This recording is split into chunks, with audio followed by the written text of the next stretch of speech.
Hello, everybody. It's week 12.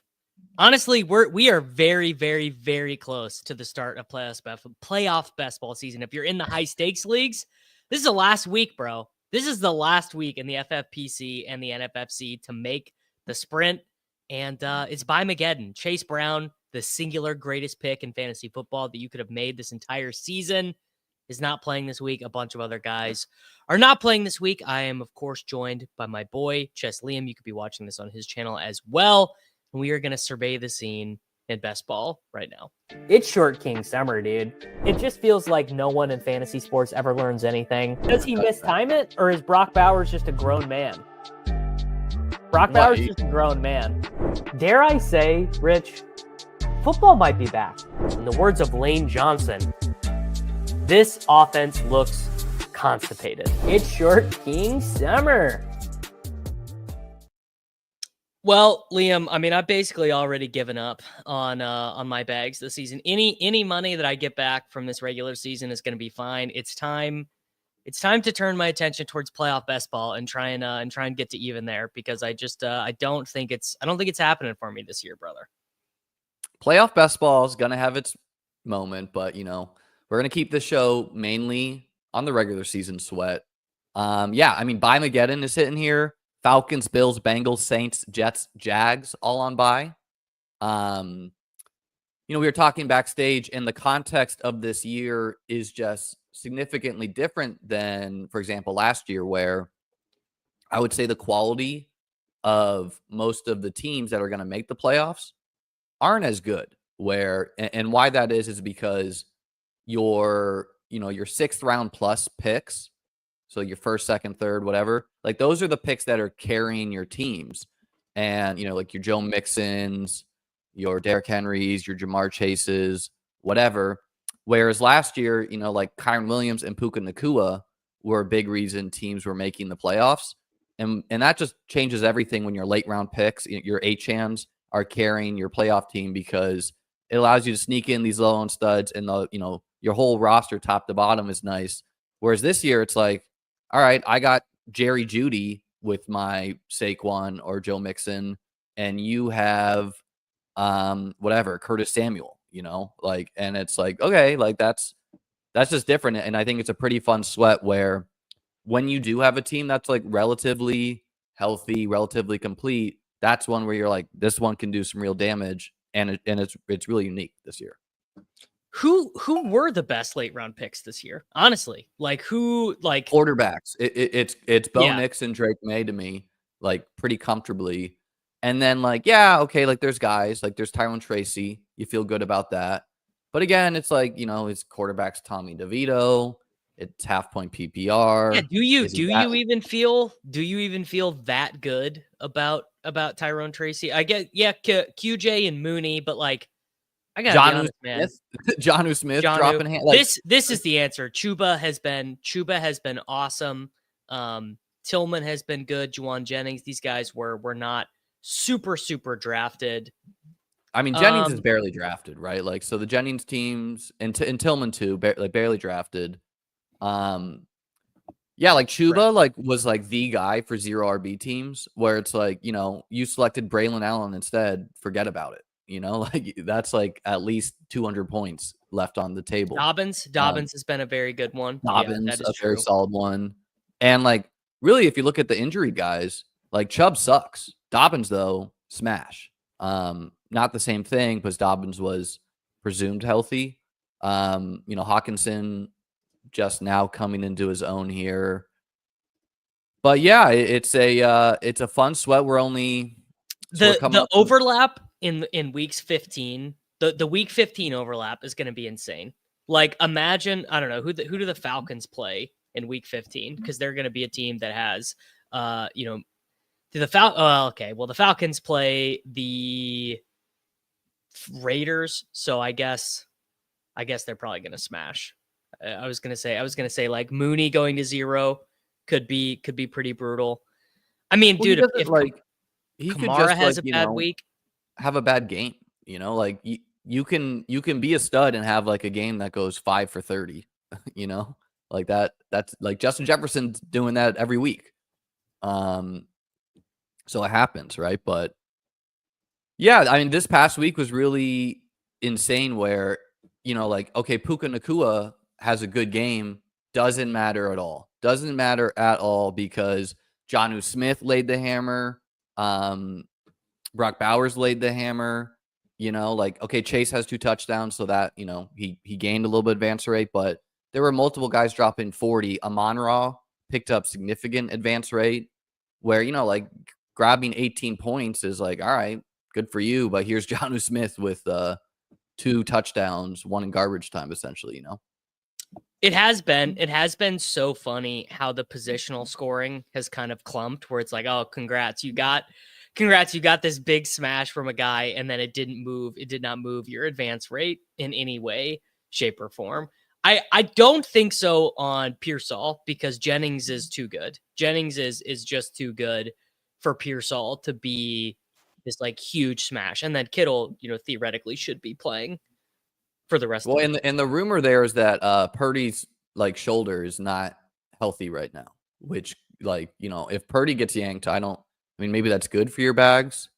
Who's their backup quarterback? Is it Josh Dobbs? I think it is, yeah. And like theoretically, like the Niners, the 5-5 Niners, 49ers here, like they should go on a run here if they're going to make the playoffs, but will they?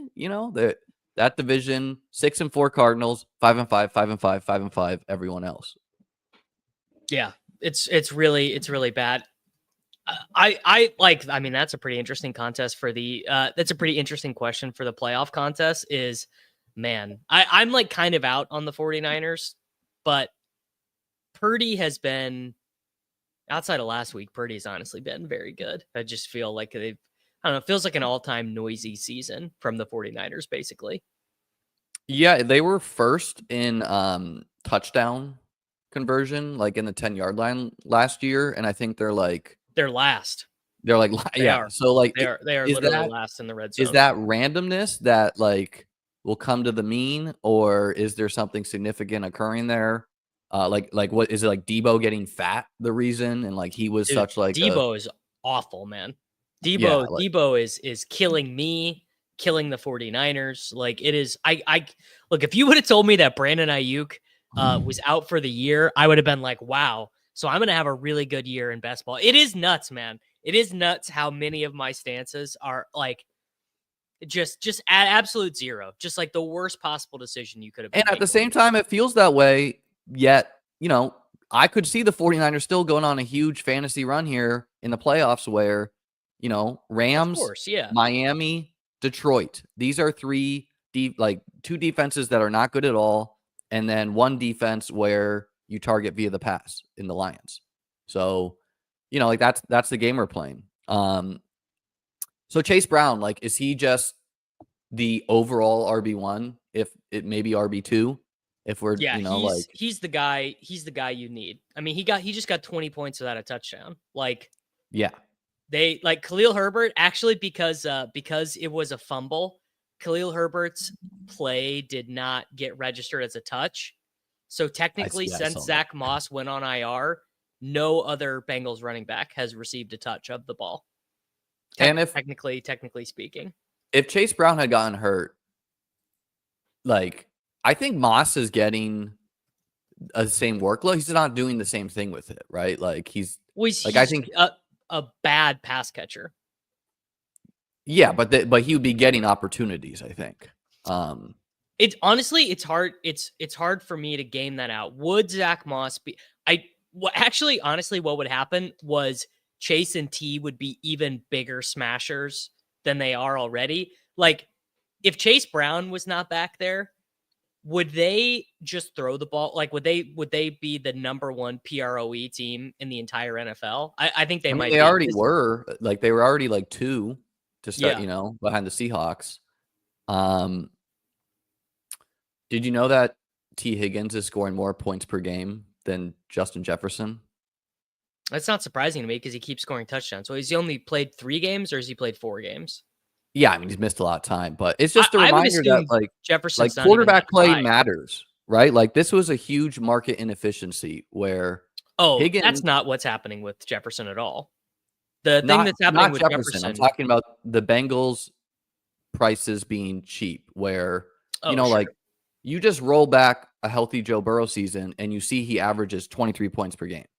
And then T. Higgins literally was the guy at the 2-3 turn who was on all the top scoring teams 2 years ago. And then he has a down year, and we're like, okay, so Waddle and Smith, these other twos who used to be grouped with, we'll still price them the same. But T. Higgins, no, we're not doing that. And like, the market was kind of right where this contract, what have you, is playing a role there. But no, like, I think that's why you could just like look at the market and be like, yeah, I'm gonna go on the Bengals here. Yeah, I mean, look, I was big on the Bengals disaster season, and the season has been a stone disaster, but it's come with Burrow playing the best football of his career. Like, if I told you that this was Burrow's best season, you're never guessing that they basically have to win out after their bye week to make the playoffs, which is the scenario that they're in right now. So I don't know. Oh, what is there to learn from the Bengals situation? I guess it's don't pretend that you are don't pretend you're too smart and just take good players. I suppose that is I think it's, I think it's okay to have the mindset that like they're fragile picks, but that doesn't acknowledge doesn't mean they're any of bad. the upside abilities. So it's Yeah. like you should be mixing them in and be like, okay, they have huge upside, and maybe the fragileness is gonna cut, like, they're 4-7. Maybe we are just gonna get this like deactivate everyone season come playoffs, and they got you there and they didn't do anything. You want to pull up the thread I sent you? Start talking through the advance rates. Yeah. The I'm curious what the I'm curious what the first I haven't looked at these at all yet. I'm curious what the first round advance rates look like. Let me share the right tab. This will be a good bit. What will Chase's advance rate be after this bye week? So week where he gets 0 points. I'm actually fascinated that St. Brown, I believe, just had his most ever fantasy points in one game this last week, and he still is only at 25%. And Well, that Brees number. He gained like 8%. So that's pretty significant he was at like 17.8, so Yeah. gaining 8% or so is pretty significant for a first round pick, especially because, like, I mean, Chase scored 2 touchdowns again. CMC, since playing, hilarious, like, funny enough, his advance rate is going down just because he's not getting touchdowns. And again, guys like Jonnu Smith, Brock Bowers, etc. Bijan, yep, he's hitting the buy. Brees Hall didn't really move much for having a great game. He smashed, but he didn't move. I wonder how Puka's climbing a little bit. Well, he smashed. He also is probably attached to Stafford, who just had another 4 touchdown game. Like, I would assume the correlation there is pretty high. But the Cardinals had their bye, so like that's some negative correlation too. The Gibbs one is interesting because he's obviously been awesome. I wonder if his advance rate is getting dragged down by being paired with negative advance rate guys at the turn so often. Yeah, absolutely. Like, correlated with Ayuk, which is just obviously dead, and then Debo, who has effectively been a dead pick, like effectively been a zero. What's has he provided 1 spike this year? I think literally that? 1. Debo? He had the 3 for 102 and 1 against the Seahawks the last time, and he scored a rushing touchdown in week 1, and that's it, basically. Okay. And then Kittle missed this game. So yeah, he has a lot of negative correlation that occurred there. AJ Brown, like, playing awesome, but the Eagles are just running the football so much. It's so insane. AJ Brown could not possibly be playing any better. He could not possibly be playing any better. What do you want him to do? And he's got it's a little bit predictable though, right? With like a Jalen Hurts, just wide receiver where they're just not going to pass as much as you want them to. Tyreek Bags, like, looking pretty fine, honestly. Nah, he just, like, the whole offense just basically looks 20% worse than it did last year to me. It's Like worse. even A-Chain is not like giga smashing. Well, and he is like, they're not playing an RB2 right now, really. They're just like going with the HN show. Like Lamb, okay, Lamb bags are like not as dead as they seem. It's not You good. It's not good, but you know who Lamb would be right now? Lamb would definitely be the low advance rate guy that if you just could fast forward to week 17 and you realize you had him, you'd be like, well, I don't hate that. yeah, you would choose many players over him, but you're like, okay, could we get this like weird Cooper, and like Jake Ferguson missed a concussion too, so like that helped him. I saw that like Kevontae Turpin scored that awesome touchdown. That was his second slant route of the whole year. Just a further example of, maybe we should get this really fast guy moving sideways across the field. They started Ryan Flournoy over him in that game. I mean, they're just vibing, dude. Yeah. Man, the Puka teams. Do you have any Puka teams moving forward? I was a big Rams drafter. I think I was lower on Puka. I for sure am lower on Puka because I was such a Cup guy. Here, let's do. I have one Puka team advancing, and the other one team kind of thin. There you go. There's one. Let's see this one. 3 behind, in third, 60 points behind. So you've got. It's a really nice team, but like it just got killed. I think the guy probably had like Janu or something, Yeah. So that's pretty far behind. I wonder. I would and guess Bijan and Chase Brown on a bye. I've got one that's 31 points behind and one that's 50 points behind. Let's see. The one that's 31 behind is not going to get there because I'm going to have the week 14 buys. It's got a bunch of zeros at wide receiver. Got a bunch of zeros at wide receiver, bunch of zeros at running back. This is an awful team. That team is not advancing. Maybe this one that's 50 back.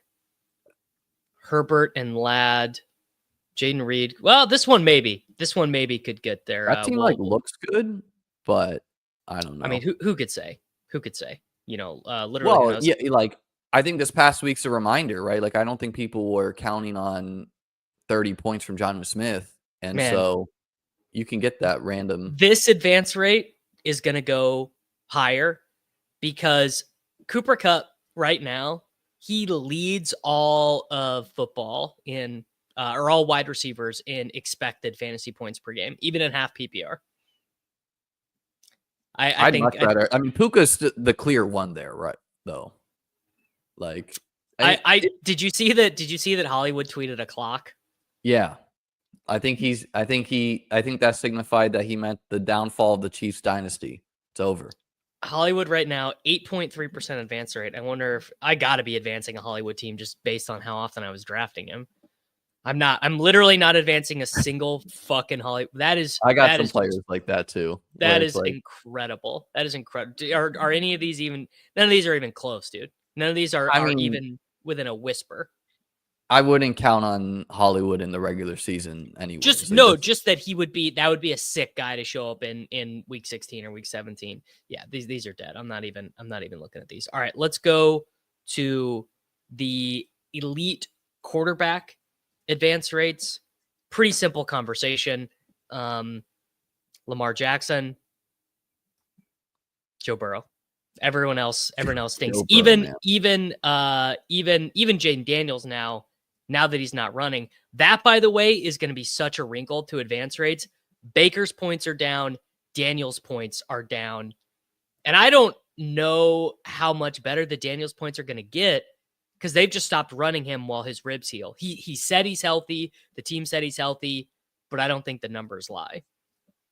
Yeah, I want to say a couple of things here. One is the Caleb Williams bags are looking a lot more live. He hasn't thrown a touchdown in 3 weeks. But yes, I agree. Okay, but he just ran for 70 rushing yards. Like if you just pretended he was Justin Fields, you would be like, yeah, this guy could have a huge game. Like boy, do I need Russell Wilson to get benched so quickly. If you could, like 70 rushing yards, that means he could have like a 102 game plus, throw 202. Like, he could have a huge game. Those bags are looking a lot more live. Richardson bags look major alive, where they, like, we got 10 rushing attempts in this game. Yeah. He was around like 6 to like start the year. So they are running him more. One game sample, but is what it is. Stroud bags should be way more alive with Nico. Nico didn't look full health in that game, but of course, Nico gets the touchdown called back. And then this is probably a good time to talk about Jaden Daniels. I wanted to say that I mean, like, Bo Nix just looks awesome now, where like a couple weeks ago you would have been like, oh yeah, Jaden Daniels, the guy I want to have. And I still think there's a chance there where their schedule lightens up some. They're probably, they probably were like, probably not going to win the Eagles game. Let's save him. Let's make sure we get these wins against the Giants, etc. Make the playoffs and then do some damage. And then this is probably a good time to talk about Bills Chiefs. We have to close that loop. What was your, that game was pretty wild, where like Xavier Worthy on the way to the game of his life due to the Bills playing man defense, and then they don't use him at all for the rest of the game. So well, bizarre. He's not in the circle of trust, dude. He made, so that the play that defined the game was the play that both Mahomes and Worthy didn't make. Worthy gets 20 yards of separation from the Bills safety. Mahomes, I think, makes the wrong play, but I think he makes it because he doesn't trust Worthy to make a play on the ball. Like, if he puts it up, he doesn't want the safety to have the opportunity to close, so he puts it over to the sideline where only Worthy can get to it. Obviously, Worthy is an idiot. He just has no proprioception, doesn't have the ability to know where he's at on the field, doesn't even come close to doing the right thing to get. He freaking dragged his toe on the sideline. Just unbelievably bad. Can someone find out what size shoes Xavier Worthy has? Like, is he like a size 6 or is he a size 12? But like a little bit more forgivable if it's the latter. No, he's just Worthy is not a good player right now. Like, obviously you can see the tools, but he's really bad. They just don't have a choice but to use him. Like, their option is, what they did was they said, all right, well, we're just going to use Hardman because you can't. I think maybe he kind of has the same issue as AD Mitchell, where he just cannot pay attention. Like, maybe he is just a zoomer and his brain is so rotted. He's going to be fine, dude. I think he'll be fine. He's a raw, fast guy who is showing enough year one. Yeah, and but point being, they lose the game because after that, then they go into a shell. They lose the game because they were outcoached and outplayed, and there's they were definitely outplayed. I don't think they were outcoached. What would have been a situation where McDermott outcoached them? Being aggressive. They just outcoached them, where historically the Bills are a very zone team. They surprised the Chiefs by running a lot of man. And, at this age, Hopkins is not beating man. Kelsey's not beating man that much. The Bills having to play A.J. Klein off the street in the playoff game last year. Kelsey was erased this game. Do you count it as erased if Noah Gray kills you? 30 yards and 2 red zone touchdowns. What are you going to do? That would be like saying that Dawson Knox was erased while Khalil Shakir runs crazy. Well, the couple other things we have to talk about. Very poetic that you championing Khalil Shakir terrible at football, and he puts the absolute dagger in there to catch that 10-yard pass on the game sealing drive. An all-time cope to these I do believe in holding a little bit back, but all-time cope by the Chiefs fans being like, "Oh, we lost that game on purpose." Oh no, they were trying to win. I think the Noah Gray stuff was a pretty clear indication they really wanted to win that game. So what they did was they really limited Watson and Hopkins as snaps. It was the most routes that Noah Gray has ever run in a game that Kelsey played in. And that was pretty clearly a playoff wrinkle to me, especially the first touchdown. The second one was just like a scramble drill or whatever. But the first touchdown, that was like an Andy play. I don't think anyone could be serious and say the Chiefs weren't trying or the Chiefs weren't doing whatever.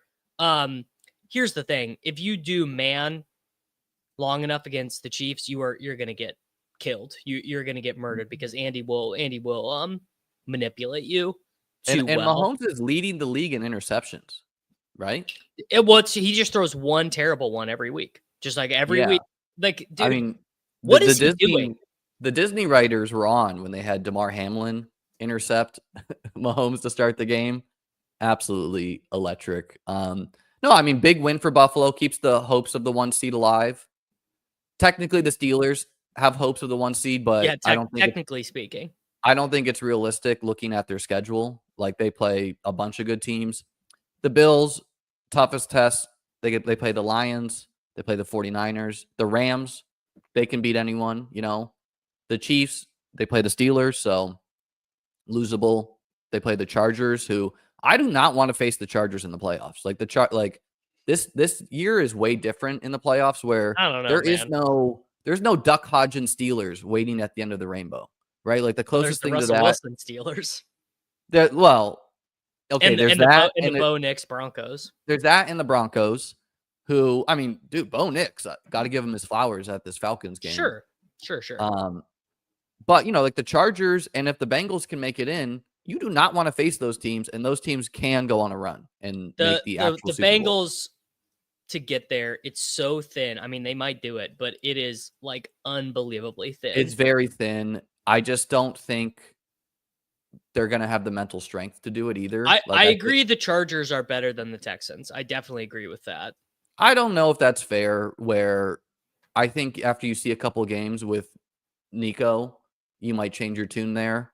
No, I just think Bobby Slowick is too conservative to win a playoff game. I think that the Chargers are probably a year away from being like the full Harbaugh vision. Yeah, their wide receivers, and honestly, even their running back room, like their skill position players, like Will Dissly leads the team in targets the last 3 years. Blocking tight end Will Dissly going off, and Justin Herbert, man, like he's looking like Josh Allen out there, like he's chipping in great. 50 to 70 rushing yards a game, and that's what you need to do to be a true difference maker. Like pass like the best of them, and give you something on the ground. Yeah, he's been great. Yeah, I mean, like obviously, in my opinion, everyone, the anti-Chief stuff obviously has gone too far. Like everyone's like, oh, frauds, worse, whatever. Like, okay, sure, but like, go win a playoff game in Arrowhead. That's kind of my opinion on everyone. I've said this the whole time. Seed, you know, I've said the whole time that the team I am most afraid of the Chiefs playing at home is the Bengals. That's absurd. When the Bills have like literally beat the Chiefs multiple times. I mean, obviously, not like the playoffs though. Okay, but it's a 1 game sample in the playoffs. Like, are these games? It's a different game, bro. It's a different game. That's not really my take. I mean, obviously, they're more important games, but it's like, you know, they're trying to win in the regular season. They're trying to get, like, if the Chiefs had won, I am not a Chiefs fan that's saying they are not trying to win or that game was not important. Yeah, and they lost by 2 scores. You know, no, it was a close game. Like, I think, but I just think that this year is live right now. Rob, go look. Yeah, it's live with like really small contests. The bigger contest though should come this week, I think. Probably this week. But yeah, I think the AFC playoffs are just really exciting this year, where there's a lot of parity. You know, like Texans, Chargers, Bills, Chiefs, Ravens. Like Ravens aren't a complete team; they're very fragile with their O-line and defensive woes, but you know they can beat anyone. If their defense was like 10% better, 15% better, because Lamar is fucking killing it, dude. They're passing, right? Like they are. It doesn't feel like the Ravens year. It feels more like the Bills, the Chiefs again. I think it feels like the Bills or the Lions year, probably. That would be a really fun Super Bowl, because it's like someone has to win the Super Bowl and neither have, and both those cities have some connection there. The Lions have gotten a little fat on like bad teams, you know, like, okay, you blowing out the Jaguars. Yeah, scoring a billion points versus the Jaguars. Yeah, like that doesn't move me. Like, that's not like, oh wow, you're awesome. You scored 50 on the Jaguars, going for it on 4th down with the game out of hand, you know? Now that's not their fault, right? Like, they can't control who they play. And they've beaten good teams, but you know, they almost lost to like the Nico Collins-less Texans. They came back in that game. They lost to the Bucks. You know, everyone's going to lose some games, but I think the Chiefs should be the betting favorites to remain the 1 seed, but it's if the Bills run the table, they'll probably get it. Yeah. Which is so hard. Right now, this is just what I use. I use this modeling for the playoff drafts. The Chiefs are 63% for a first round bye. The Bills up to 27%. That feels pretty accurate to me. It's like a 75. Yeah, I would put it closer to like, I don't know, 55-35. Not that it really matters. The Chiefs' schedule is like, you know, Yeah, they could lose to the Chargers. They could lose to the Steelers. They have some easy ones. If they lose to the Steelers, this team is dead. It's not the team. It's not the team I love. No, like how do they lose to the Steelers? Kind of like how the Ravens did. Like the you know, the Steelers grinded. Buddy, that's a game Lamar loses. That's not a game Pat loses. No disrespect intended. I mean, we'll see. They've been trailing in like every game. And obviously the Chiefs have been snake bitten, right? Like no Isaiah Pacheco, Kareem Hunt is not the same. No Hollywood Brown. They've been snake bitten in a certain sense, Rice. But they've been like the luckiest team in football in general. They're dealing with a lot of significant injuries is the point. And every team is, but the NFC playoff picture feels a little bit different, where it feels like really only the Eagles or Lions can make the Super Bowl. You know, like of course the 49ers can. Like, of course the Rams can, but Eagles feel like a complete team. Lions feel like a complete team. I think the Packers. I think the Packers too. The Vikings definitely not, right? Like they're getting. Imagine if the Vikings like beat the 49ers or something in a playoff game. That'd be so absurd. I mean, it could happen, I guess. No, they could do that. I just don't see them going on a long run. But yeah, it almost has to be like it's different where I like in playoff drafts, I would mix my AFC teams, but I would really have a narrow NFC team list as far as like Super Bowl contenders between. Yeah, I'm pretty much all Lions, Eagles, Packers in these playoff contests. Although I think it would not surprise me at all if the 49ers go on a mini run here and end up being the division winner. Yeah, I mean, winnable division. And I like, could the Cardinals pull some miracle and get to the championship game? Sure. But they feel, you know, like they're not a complete team. Let's move on to tight end. All right, the tight end advance rates.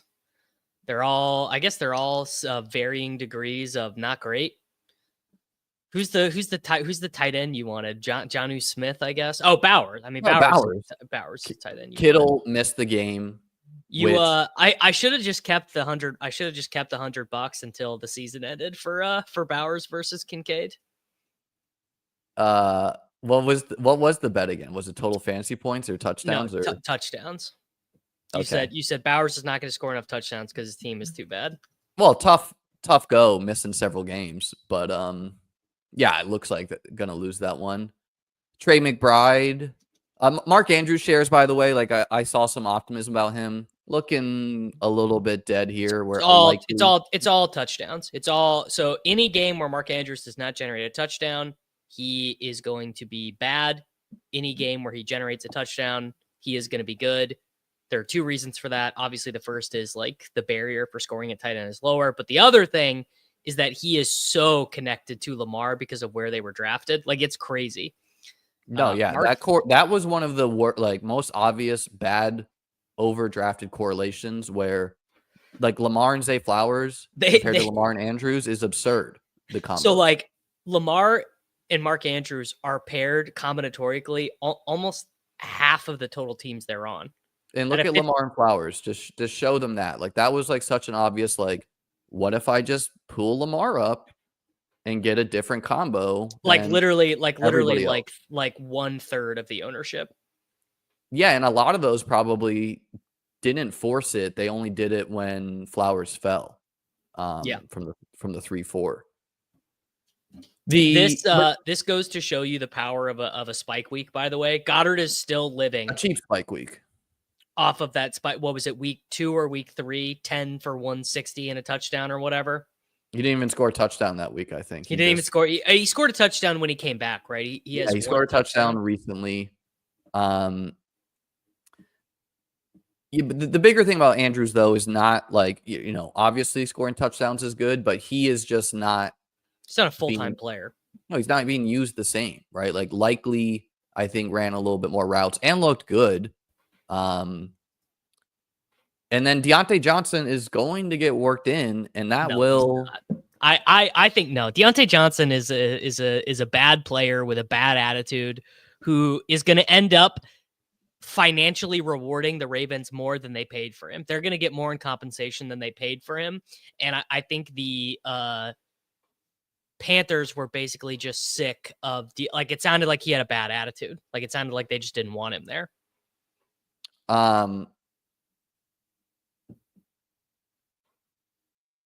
Yeah, this is the other thing. Is Goddard is this is a good one. Yeah, it's correlation with Hurts going off. Goddard on his own, 100% drafted, 21.27 advance rate, but without Jalen Hurts, still okay. Never mind.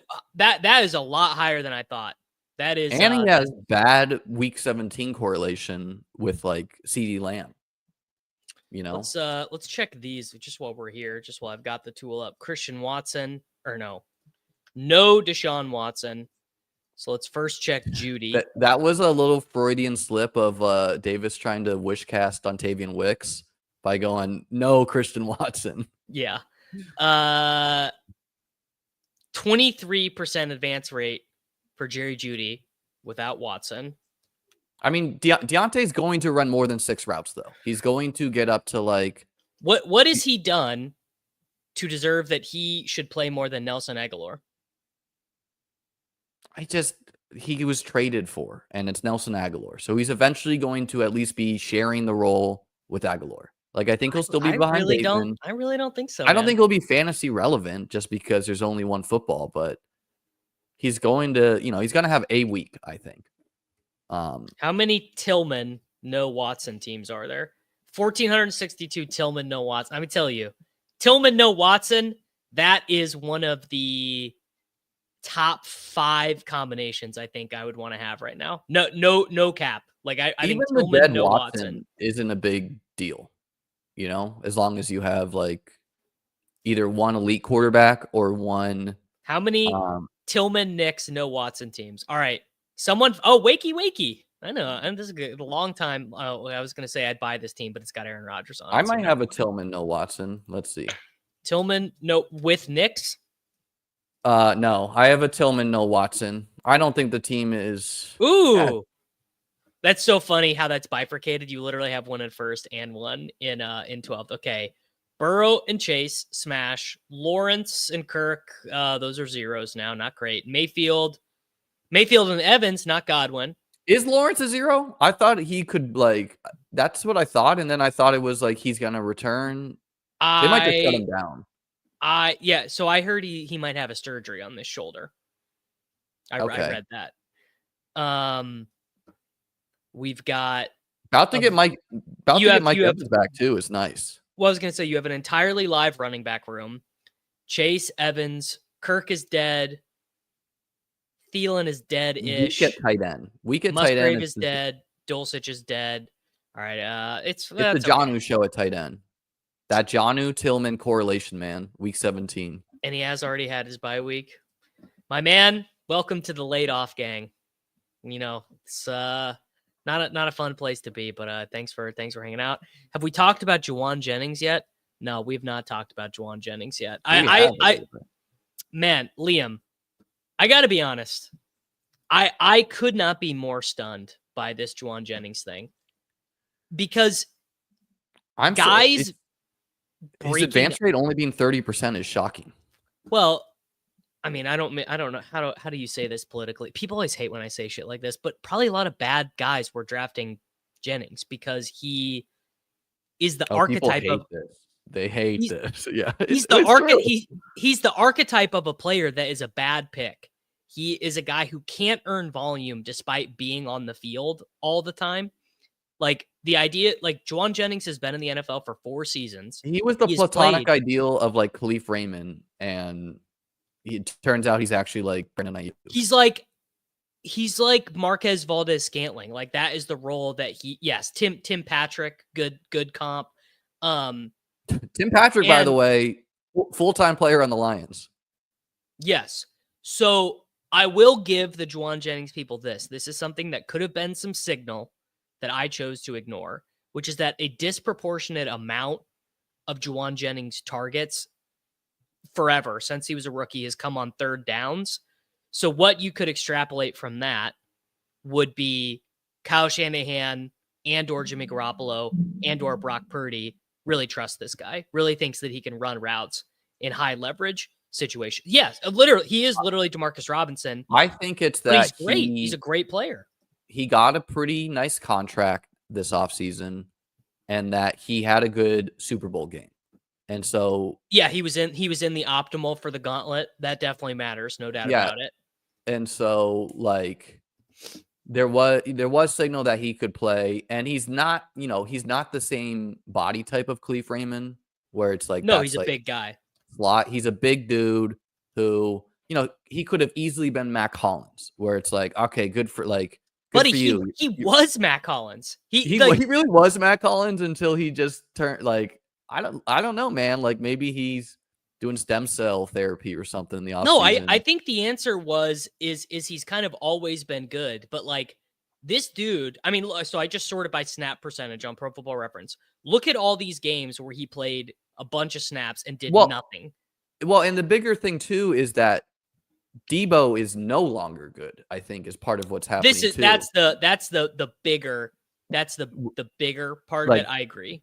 Jennings like the only guy who Purdy trusts. The Pearsall injury, I honestly had forgotten entirely about Pearsall. Like, yeah, I just like I was the fourth wide receiver on the team. Yeah, I mean the Pearsall gunshot wound.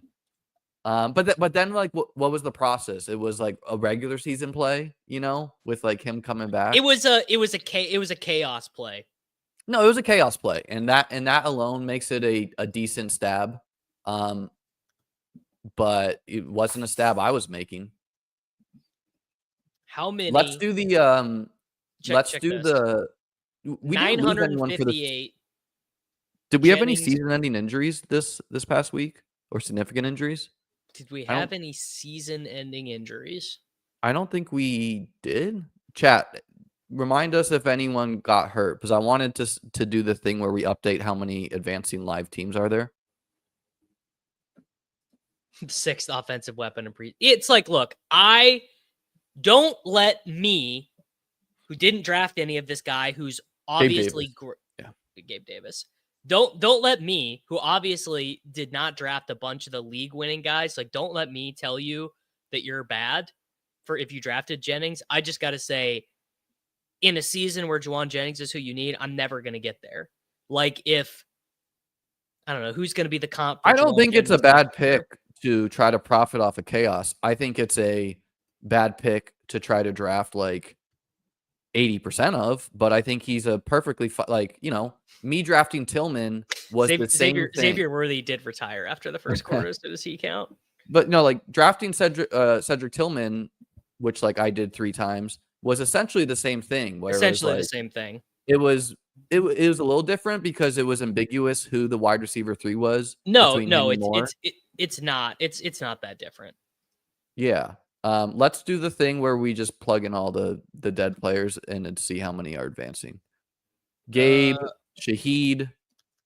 Let me pull up. If I pull up 2024 fantasy football ADP, it will be a little bit easier. I think we can get a lot though. If you Shaheed, Olave, I'm chopping up for the year. Yeah, he's done. Christian Kirk. Zach Moss. Wait, hold on. I did this too soon. Pat Pat told us not to do this. Yeah, it takes a while to populate. You just put them all in there and then do it. Okay, let this run, and then we will do it again. Someone says Waddle. Yeah, Waddle basically counts. Waddle and Debo, I think, are legitimately the two worst non-injured picks due to Debo at least had one spike. Waddle's at 0 spikes. Waddle's touchdown game. He had a good first week. He had less than 20 yards in his touchdown game. All right. Okay. Rice, Godwin, Diggs, Gabe Davis, Zach Moss, Christian Kirk, Olave, Moss, Kirk. I'm gonna put Trevor Lawrence on here as well. Yeah, that's fine. Dak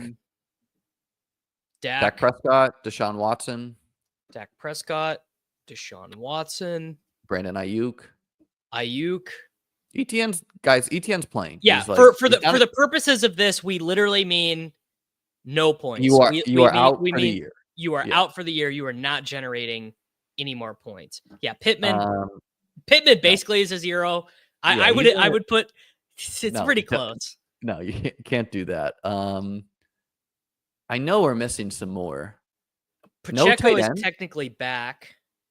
Is he? I don't know. Well, technically, he is going to be active this week. I don't think he's going to generate. Oh, Hollywood. I would put Hollywood on this. Yes, Hollywood. You're not getting any points.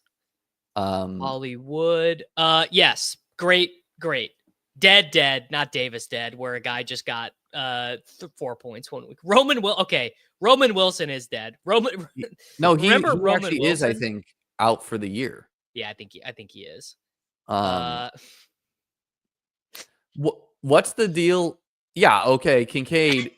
Coming from the Debo guy, I don't want to hear it. You drafted a dead pick in the second round. Rondale Moore, but like a 20, I don't count. Well, it's buddy, that counts for my teams. Trust me. No, it doesn't, because if you have an advancing team and your only 0 is Rondale Moore, you don't that's not a bad team. That's like a pretty good team just to have a dead 18-round pick. That's not the same thing as losing Brandon Ayuk in the second round. Zamir White is hurt again, but not out for the year technically. I mean, if you drafted Zamir White, you're not showing up in the advancing list. Olave is already on this list. Musgrave. Yeah, we got him confirmed out, right? Yeah. Zach Moss is already on the list. Kendre.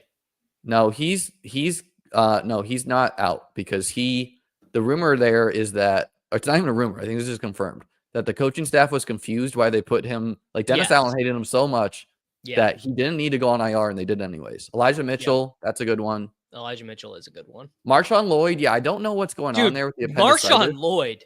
Just so unlucky, man. Yeah. You wake up with I don't put Lloyd. JJ's a good one. Roshan Johnson is a smash pick. He's not a 0. The point of this exercise is very simple: to find out how many teams you have who are that are alive. To see what the field is advancing. Yeah, that has healthy teams. Right? Eric All, sure, we could put Eric All on there. All right, run it. Because I don't want to click it until we are confident that we've got it. You should, for the point of this exercise, you should really move Rondale Moore and Eric All. Not that it's gonna filter out 25 teams. All right. Well, whatever. I'm doing it already. All right. So let's run it. Kind of crazy. Chase Claypool. The only running back injury we threw up there was Zach Moss this whole year. Ty Chandler is a 0, but not technically. So we are looking at 36K live teams. Hold on, don't do anything. And there is 112K advancing teams. So we are down to about, last week we were about 50% of the field having an advancing guy, but we didn't include Trevor and Gabe Davis. Yeah. And now we're looking at, a little over how does this third? A 21.6% advance rate if you don't have these guys. Yeah. Well, that makes a lot of sense. There's 112K advancing teams, so I guess I'll just do the math. 34 divided by 112. 30% of the field has a healthy advancing playoff team. Yeah, mythology in the deposit. Dude, I would really not be I love mythology, but I would not be having a great time. If you were first place this season. Oh, No, I Daniel would not. Jones. That's a very Daniel Jones. There you go. Daniel Jones. See, it's not too guys, we keep let's keep it going. While I update the timestamp here.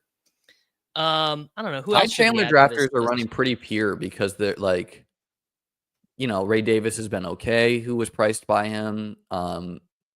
The other Miami running back was priced next to him. I'm missing his name right now, but he's like really only Jalen, right? Chuba's like smashed at the same cost of Ty Chandler. DJ Shark is not out for the year. They made him a healthy scratch. Yes, but like, is that health related? He played a snap the week before. Yeah, Brooks ended up being like the worst pick on the board, basically. I mean, you can't say that when he's like an 11th round pick, and there's guys like Waddle tanking teams. Buddy, Jonathan Brooks had an ADP right next to Alvin Kamara. No. Yes. Fact check. No, true. No, he was way more close to like Kamara was far closer to like the 6-7. Pull up a bunch of boards. I'll just pull up the actual ADP. Just pull up a couple boards. I'll just pull up the actual ADP so we can simply fact check it. I think the visual representation though will show you that. Okay, I got a draft board here. Mythology's draft board. Kamara pick 7-6. Jonathan Brooks pick 8-11.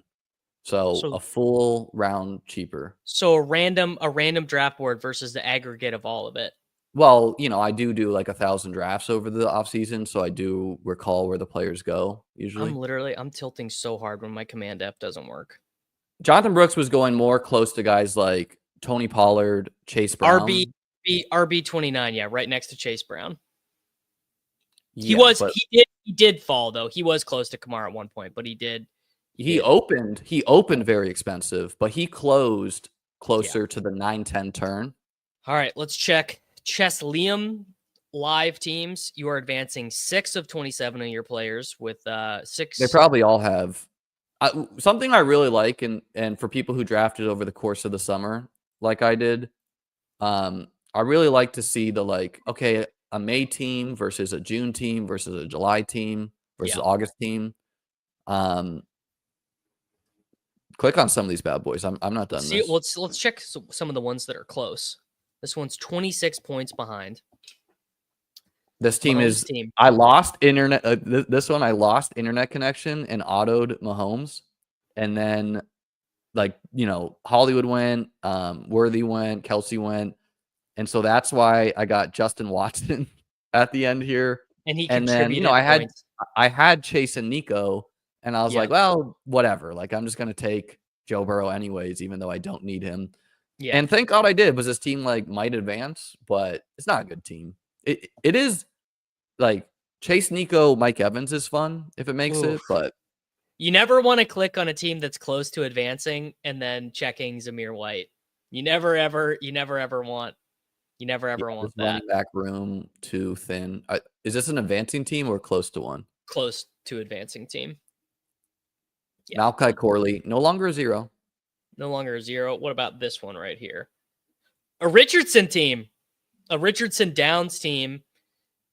I remember Kelsey this one. And Andrews. Click on this draft board because I'm pretty sure I got Kamara Kamara mega fell in this one. 8-6. Yeah. After Zamir White. You were probably about to take Zamir White.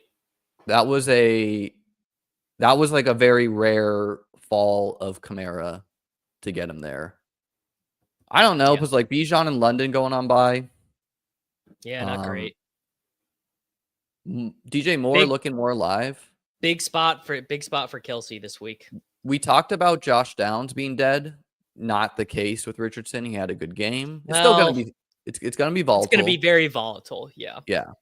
Yeah. Well, buddy, you're not alone, because while everyone else who was drafting Jauan Jennings, I was just saying, you know what? Jauan Jennings drafters, you're idiots. You know what I'm going to do? I'm going to take the 5th round rookie on the New England Patriots, and that's why I'm a good drafter.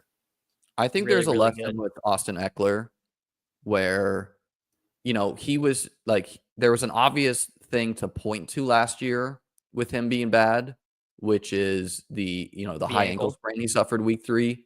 And then not only that, but then you get Cliff Kingsbury, who we know like loves the running back, etc., loves this West Coast thing.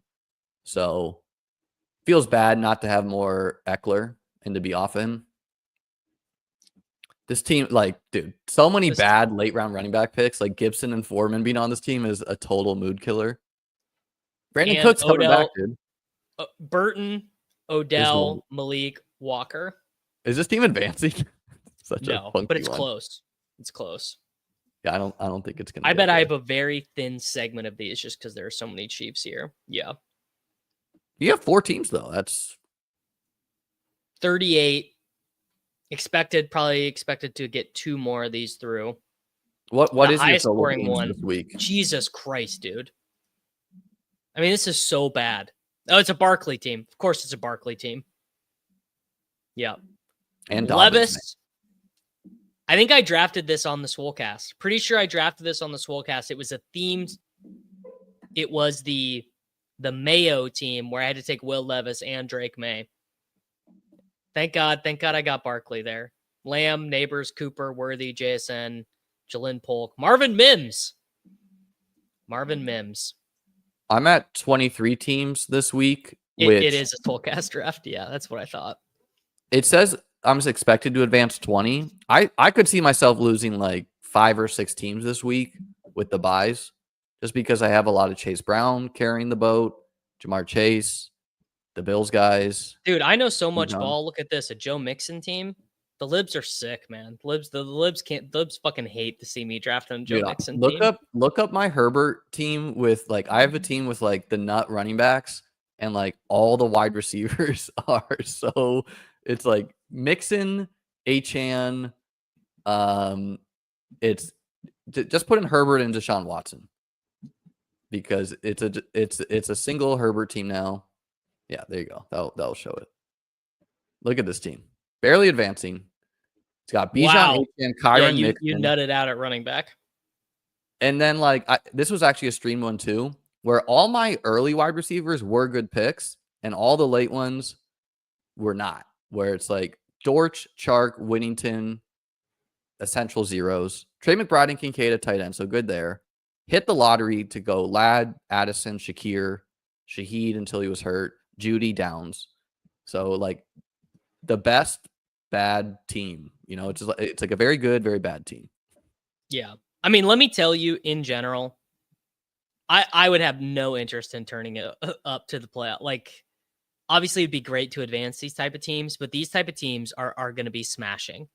Like Joe Mixon, good running back to Justin Herbert, Quentin Johnston, Ladd McConkey is going to be like that combo of players.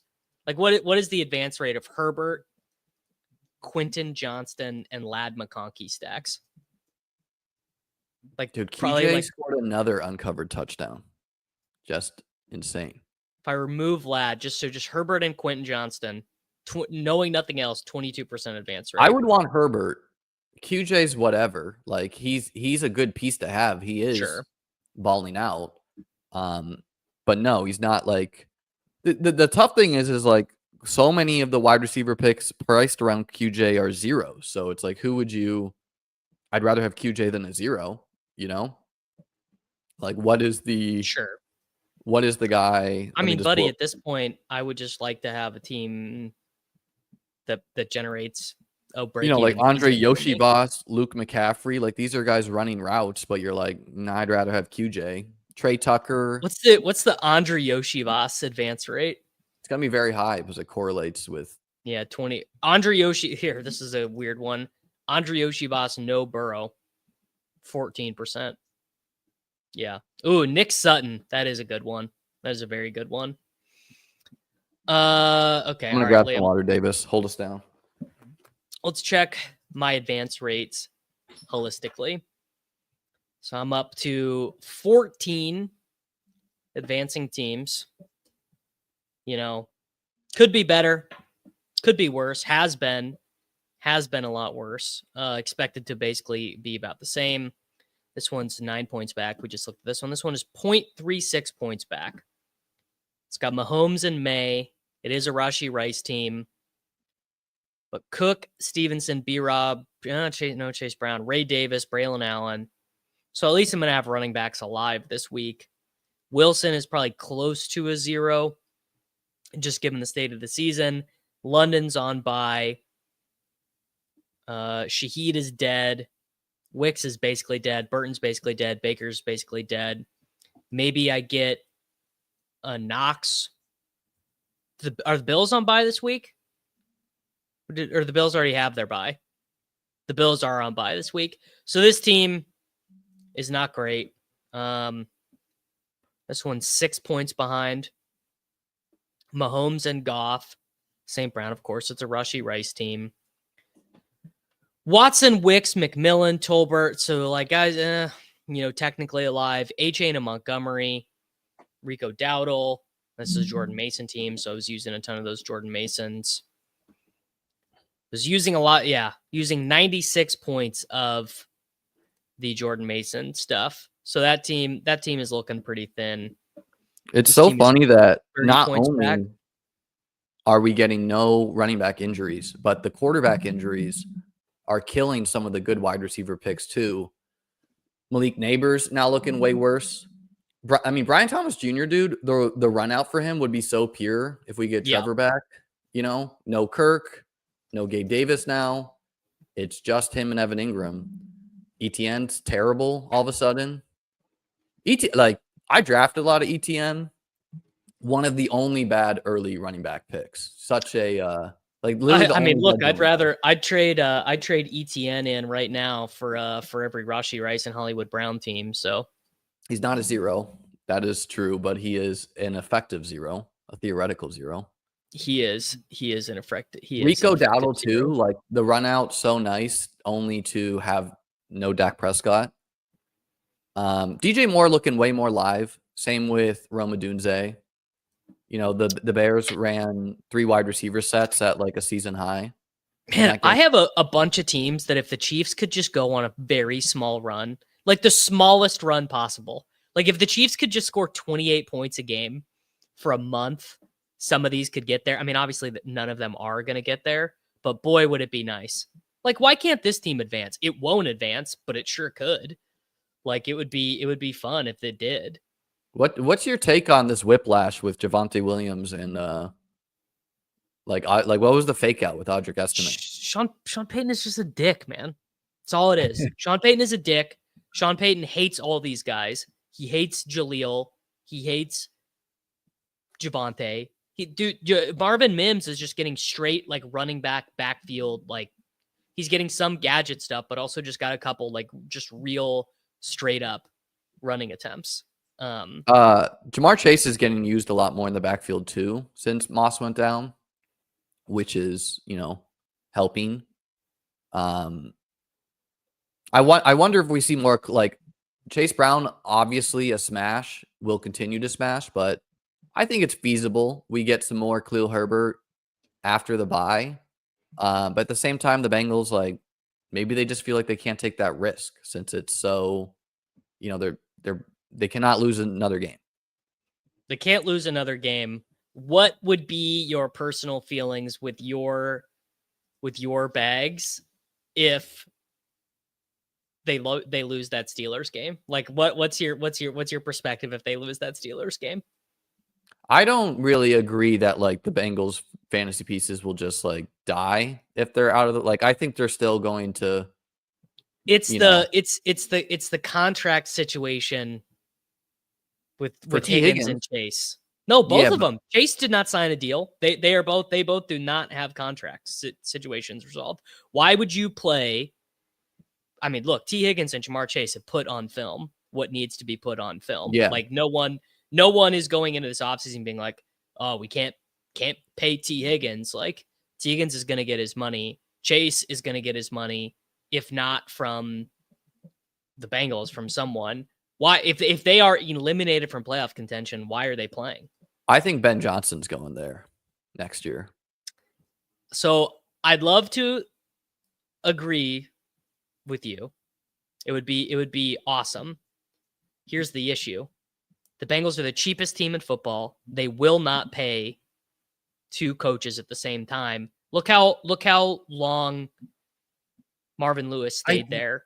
Yeah, but like, okay, that's a data point of 1. This is like the same parroted talking point where it's like like back when the Patriots were no longer the Patriots with like Tom Brady out of here, people are like, oh, the Pats always win the division because that's occurred 20 years in the past.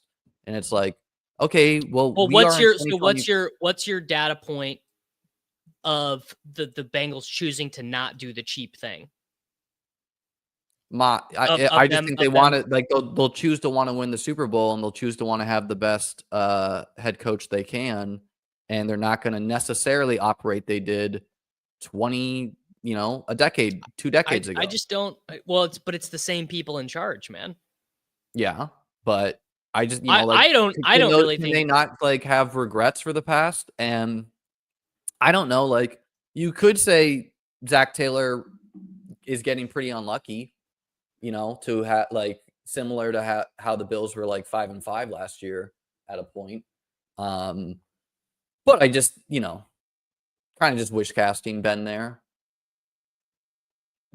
I think if you're Ben, you would firmly want to go to the Bengals. Like I don't agree with people who are like, why didn't they extend Chase, or why didn't they sign Higgins if that is how they feel? If they want to win a Super Bowl, why didn't they do those things? Got to get rid of Coach Taylor. I think they kind of like Coach Taylor. I don't know, dude. He's very uninspiring. Yeah, he went woke in their, not the last game, but the game before that. They were like going for it on 4th down a ton and like being pretty aggressive. I don't know. I mean, I think he's a bad coach, but I don't think they're going to fire him. Yeah, they might not. And T. Higgins is going to make $1 billion to be a New England Patriot. Yeah, but like maybe the Bengals come to their senses on that after Higgins is just like proving himself week after week. Buddy, don't let me get hot on this team. Look at this team, bro. Don't let this McCaffrey team get hot. And I got the Lamar Deontay Johnson stack. The libs never saw it coming, dude. CMC, all my CMC teams are dead. All right, let's do the Chess Liam search. So my Puka team is like my hope here. My advancing Puka team is the first team I drafted after the NFL schedule dropped, so it has like a lot of like correlation. Look at this. This is crazy. No, I know that's so unlucky. All these teams are advancing, and this one is 60 points back. And that's the very rare Bijan Puka correlation, Also, the reason why it's like that somewhat is because I'm assuming that you needed like some of the low advancing teams were drafted in May, where the barrier to advance was just lower. Yeah. Like, yeah, I'm at 23 right now, but I don't have many teams that are close and not advancing. And I do have some advancing teams that are close to not. So I think I'll lose a couple. Can't wait for the playoffs though, man. Yeah, I can't. I mean, I'm just done dealing with any of this. So like, show me how much money I make in the end. I'm so fucking sick of it. The whole season was ruined for me. Like what can you do? It might feel bad, like showing up with like, 15 teams. But if you can get like 2 semifinal teams, the max anyone will have is like 6, like if someone ran really, really pure. So that's not true, dude. If FFB Wizard just runs hot in week 15, brother, he's going all the way to the top, man. That would be extremely unlikely, right? Because I think he has a lot of zeros. Like he's got like, like I was talking about to start the show, where he's probably got like the Mixins of the world.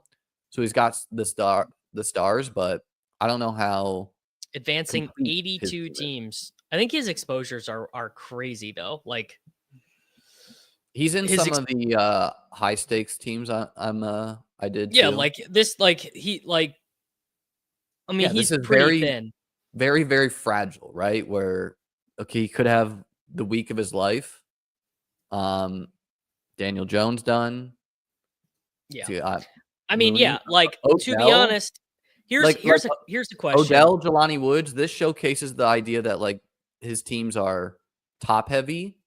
It's going to advance a lot, but unless the guys getting him there, which are inherently the chalk pieces anyways, go off, he's probably not going to have that many teams week 16. You or I could have more, you know? That's the game that's how the game works. Eckler, though, is a strong one, I would say. I would just look at some of like click on some of his teams rather than this. Yeah. All right, we'll look up the I do FFP really like Wizard. though that a guy named FF Wizard is leading the way. That's just fun. So just click on some of these. Let's just look at all these teams. Let's look at one that's close. Why? Let's look at some of the teams that are advancing. This will be good. This is the best content. People hate this. They get so mad about this when I look at the teams and say I wouldn't buy them and I think they're bad. Okay, Tua, Cousins, so Darnold. like Dobbs, Mike Williams, Wandale, Mims. Like, okay, 4 bad picks on that top team. So smash running back group. You can only 3 can hit your roster. Fine quarterback group.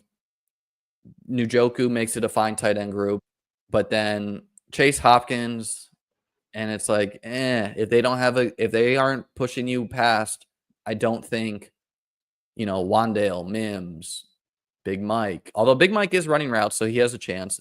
Like, Dobbs has a chance, but he's Dobbs. Click on some other ones. I mean, it's all going to be the same team.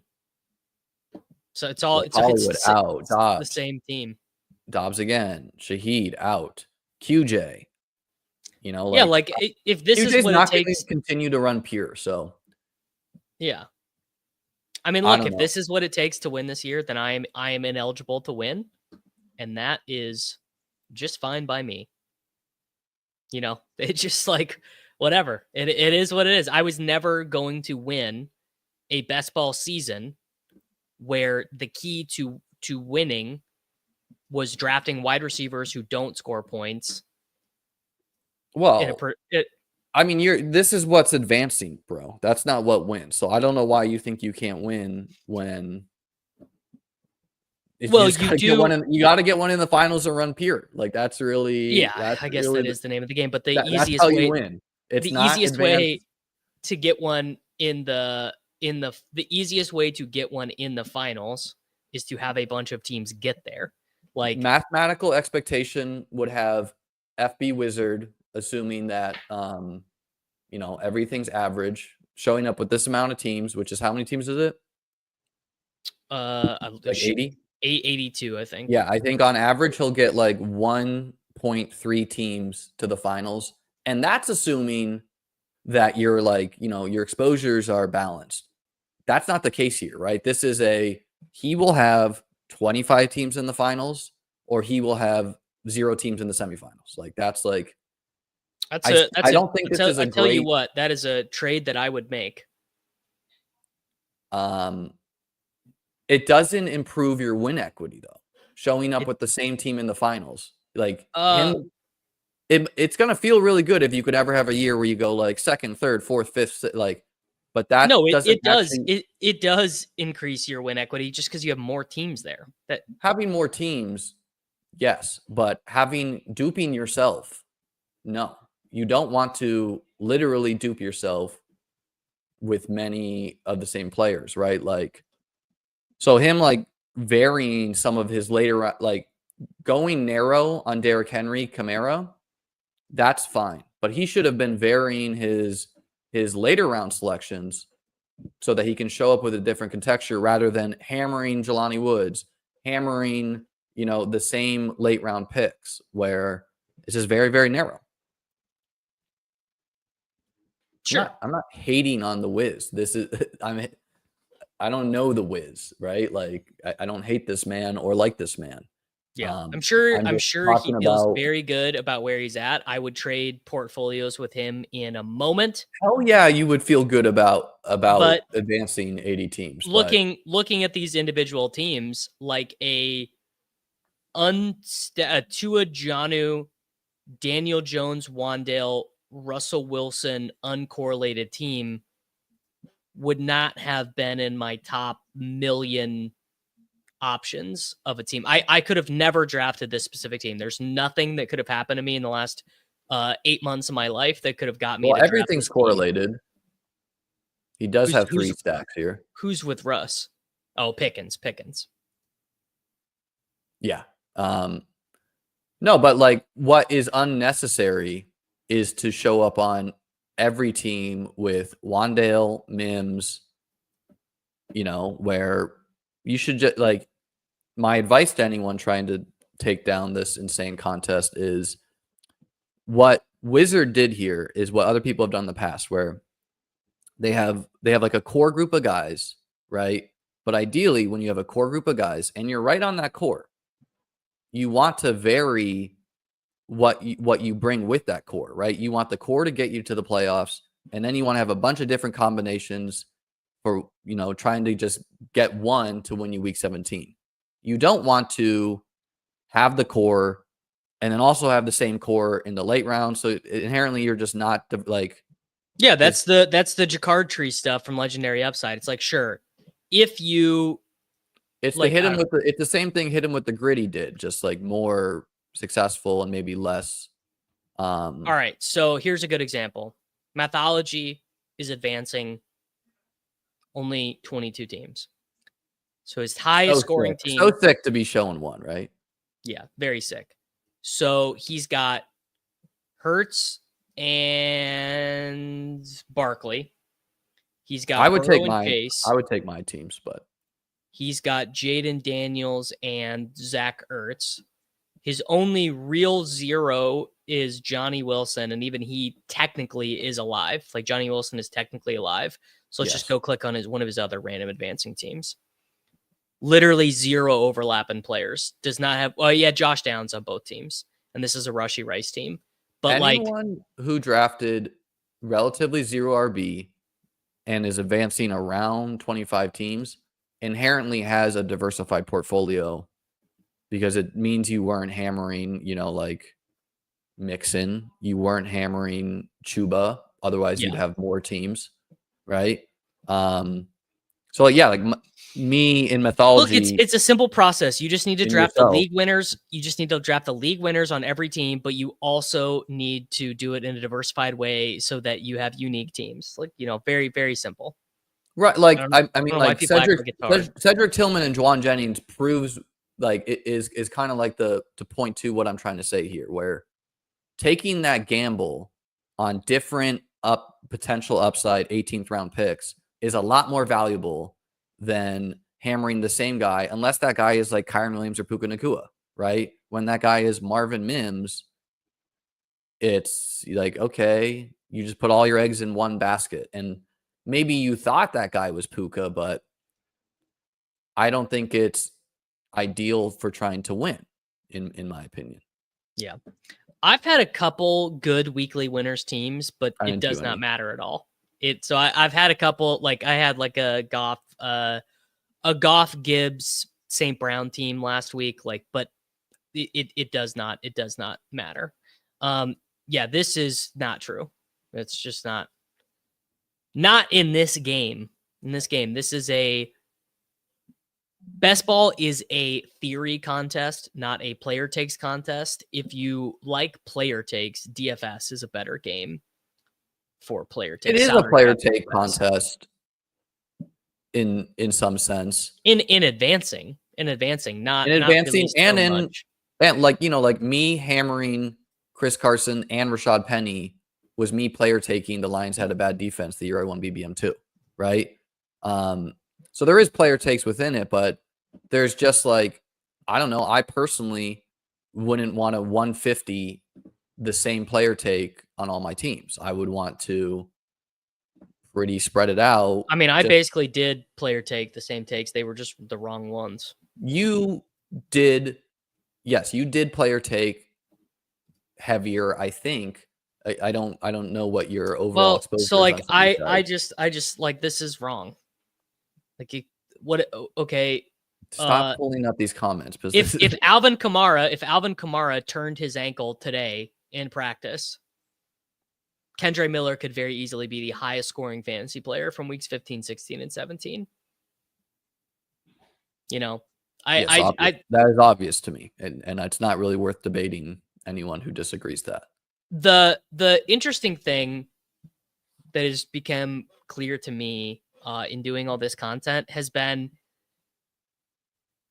even if the field is not full of idiots anymore, which I don't think it is, I think like you could just look at very simple stuff like the correlation between Jalen Hurts and Devonta Smith, or oh no, it's CD and Devonta Smith and CD Lamb are No, on. I think I know what you're saying, and I agree. I think best ball will be alive and well for a while. There invariably will be more of the field just taking rankings from, myself, yourself, ETR, whoever.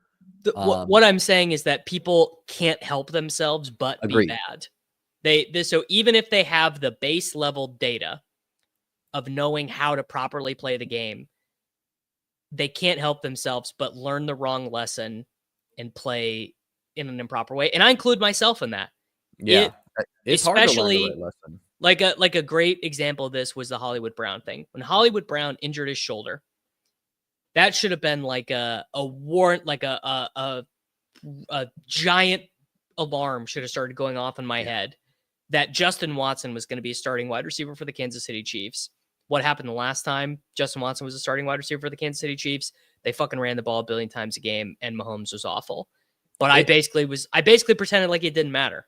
It is hard when you were drafting a guy in the 5th round a lot, like you were with Hollywood, and then you see him there in like the 9th round, and you're like, well, do I believe the take I had earlier in the year, or do I believe the new news is so noteworthy? I myself was not drafting Hollywood in the 5th, but I did draft some in the 9th, right? Because I think that's simply like the responsible thing to do, where I didn't draft a lot of him. But like, okay, if he wasn't out for the year, getting 9th round Hollywood sounds valuable when most of the field has him in the 5th round. And it's really hard when you were taking the guy to then be like, stop taking him. To be like, no, I'm not doing that. Like, okay, I've already packed my bags. He's a worse pick now, etc. Yeah, Jalen Warren hamstring, that's a good one, Betts. I remember Betts from OG competing with him in the DraftKings high stakes here. Yeah. Hollywood, I don't think Hollywood will be a Chief next year, because I think the wide receiver market is going to be so thirsty that someone's going to give him more money. I think that's kind of my read. What do you think about that? No, I think he'll be a Chief next year, unless he's like done. Where's and this is obviously the other frustrating thing is like, that's kind of one of my big things is I don't take players who are already. Well, let's talk about that, because here are the guys who went down in price. Hopkins, due to injury. Hopkins, who, I mean, is going to end up being a win, kind of by looks hook like by a league crook. winner. Addison, it was a little bit injury, but it was also like the looming suspension that is still coming. Like that one, I don't know. Josh Downs, that one is a major win to buy that. Downs is huge. Major win. Rashid Shaheed was a major win when he started to drop due to injury. He got hurt. I don't know if you could say that's because he was injured early in the year. No, I think that's just randomness. Who else? Those were the big ones that came to my mind. Moss was injured in the preseason, right? Moss did not go down because of injury. Moss went down because of Chase he wasn't the starter Brown anymore. Hype, which is a reminder that like risers don't rise. Honestly, like I kind of feel the same way. Like I mean, look, I would do anything to trade in my Hollywood stuff. Like the Hollywood stuff is the biggest glaring mistakes that I was making. I think, yeah, like I understand John's point here, but like you show up with the Puka team against the Cardinals week 17 and why did I win BBM2? Because there were only 6 Jamar Chase teams in the BBM2 finals, right? Yeah. The reason is because T. Higgins went for like 40 points week 16 and Chase went for like 13. And so everybody in the BBM2 finals had Mark Andrews over 50%, Cooper Kupp over 50%, T. Higgins over 50%, Jamar Chase, 6 teams out of 160, right? So that was obviously just like luck that I had a complete enough team that scored well and probably like a lower scoring pod in week 16. But Chase is like the sole, like you can point to that, being like, having the guy who scored 50 on 6 teams is a reason I won, right? And so Puka Nacua is drawing very live to be that guy. He's on 7% of the teams. You're going to show up to the Cardinals. Could he not have 3 touchdowns, 150 yards, and just inherently only be on 4 or 5 teams? This is the whole point of the game. You want to show up with very high ceiling players. What's up with you and James Young trying to get in arguments all day? Well, I'm trying to provide my perspective, which is that I don't want to show up with the absolute highest owned guys. I don't think that's the point of the game. No. I mean, yeah, that's just like, of course you want a low owned guy to be the reason. In fact, someone needs to be like, you just can't win with all chalk, right? Yeah. That they're on all the teams. Unless you're like, I don't know, unless you're like the only team to have them all. Do you want to do a way too early wild card, or do you want to do a dog bowl? I'd do either. Let's do a way too freaking dude. They'd fix the permissions thing. I hadn't gotten that error all week. All right, you got to scroll over so far to get there. There we go. All right, way too early wild card, and what was the highest ownership last year? Really Mostert easily. Mostert and A-Chain were both really high. And again, the benefit of the high ownership guys is not them in themselves, even though they are good fantasy picks. Yeah. It's who you can drag because of those guys.